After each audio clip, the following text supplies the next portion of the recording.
You wanted love. That's not a crime. You wanted to believe in something soft, something true. But sometimes the people we hand our hearts to are only there to borrow, not to keep. They take, and we let them.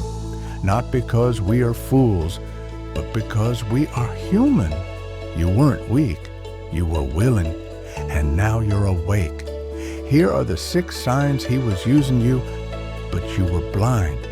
Let's begin one. He only showed up when it benefited him. There's a kind of presence that feels like absence. He knew when to show up, not when you needed him, but when he needed you. Lonely night, he'd call. Hard day, he'd text. Something went wrong in his world. Suddenly, your name lit up his screen. But did he ask about your silence on your hard days? Did he notice when your smile was cracked, your energy thin, your heart tired? Number. Because his visits weren't made of love. They were made of survival. He came to you for warmth, not connection. He needed somewhere to land, not someone to build with. And the hardest part? You hoped those moments meant something, that his return was a sign of change, that his presence, even fleeting, was proof of care. But now you see the pattern. He didn't come back for you. He came back for what you gave him. And that's not love. That's consumption. 2, your needs were inconvenient to him. You were careful with your words, careful not to come off as needy, as too much. You rationed your feelings like they were burdens. You turned down the volume on your truth just to keep the peace. He never said, "Don't speak," but his body did. His sighs, his distracted eyes, the way he changed the subject when your emotions entered the room. When you needed comfort, he vanished. When you needed clarity, he got defensive. When you set a boundary, he called you dramatic. You started to believe him. Started to believe that love meant swallowing your voice just to keep someone next to you. But love does not resent your humanity. It holds it. And what he showed you wasn't frustration with your needs. It was irritation that you stopped existing solely for his. Real love leans in. Fake love shuts the door the moment you're no longer easy to manage. 3, he gave just enough to keep you. Hoping hope is powerful, but when it's weaponized, it becomes a trap. He knew what to say to keep you waiting. He gave just enough softness to make you stay. A kind message after days of coldness. An apology that sounded deep until he repeated the same behavior. A vulnerable night where he opened up, only to shut down again the next morning. He was a magician of illusion. He performed intimacy.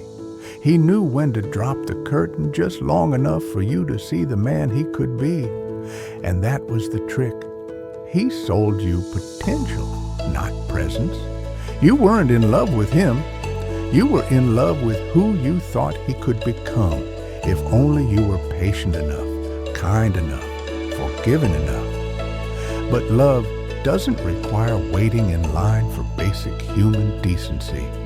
You don't have to gamble your worth on someone else's emotional growth.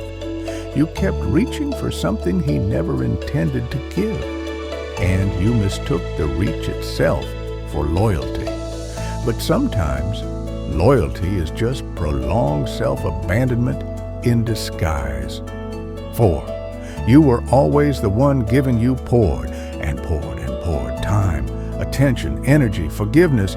You gave your best on days when you had nothing left. You showed up full for someone who only met you halfway, if at all. You planned, you checked in, you remembered the little things, and when you hurt, you kept it quiet so his world wouldn't shake. But when you needed to fall apart, where was he? Suddenly, too busy. Suddenly, distant. Suddenly, unavailable. It wasn't a relationship. It was a transaction. with you always footing the emotional bill. And still, you told yourself that love was about giving, that if you just kept showing how much you cared, he'd finally reciprocate. But care given in silence to someone who listens only to their own needs isn't love, it's labor.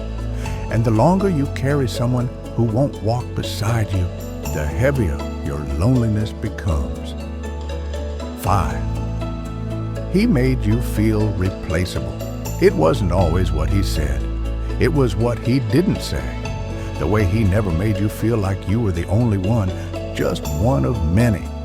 He flirted with boundaries, talked about exes like trophies, kept friends with intentions you couldn't ignore. You felt it, that gut-level knowing that you were an option, not a priority.